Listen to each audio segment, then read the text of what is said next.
Dear friends, చూస్తున్నారు కదా, ఇక్కడ ప్లాస్టిక్ ఆహారము, చెత్త చెదారము అంతా ఉంది. ఈ ఆవు ఏం చేసిందంటే ప్లాస్టిక్ తినేసింది. ఆ ప్లాస్టిక్లో ఏముంది? అన్నము, రొట్టెలు, కుళ్ళిపోయిన పండ్లు, అవన్నీ ఆ ప్లాస్టిక్లో ఉన్నాయి. అయితే ఆ ప్లాస్టిక్ను కూడా ఆహారం అనుకొని తినేసింది.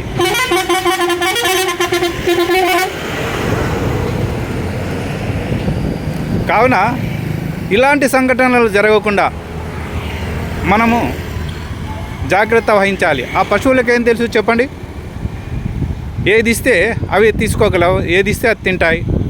ఇక్కడ దానికి ఆహారం లేదు కాబట్టి ప్లాస్టిక్ కూడా ఆహారం అనుకొని తినేసింది. ఇప్పుడు దీనికి బాధ్యులు ఎవరు? ఇది కొన్ని దినాల తర్వాత ఆ ప్లాస్టిక్ పొట్టలు అట్లాగే ఉండిపోతుంది. కిలోల ప్లాస్టిక్ శరీరంలో ఉండి అది అనారోగ్య పాలవుతుంది. అక్కడ చూడండి, అక్కడ ప్లాస్టిక్ తింటుంది, ప్లాస్టిక్లో ఆహారం ఉంది. కాబట్టి అందరికీ నేను చెప్పేది ఏంటంటే, అగో చూడండి, మీరే చూడండి ఏం చేస్తుంది అది. అగో ప్లాస్టిక్. కావున ప్లాస్టిక్ను మనము వాడకం తగ్గిద్దాం.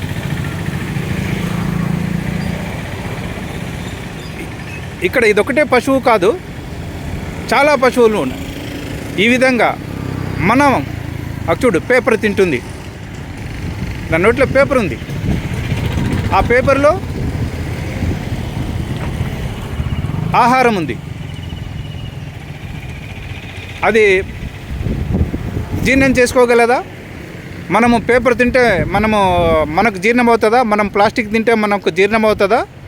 అదేవిధంగా అన్ని జీవులు కూడాను మన మాదిరే వచ్చాయి. కావున దయచేసి ప్లాస్టిక్ వాడకాన్ని తగ్గించండి. ఇలాంటి మూగజీవాలు అందులో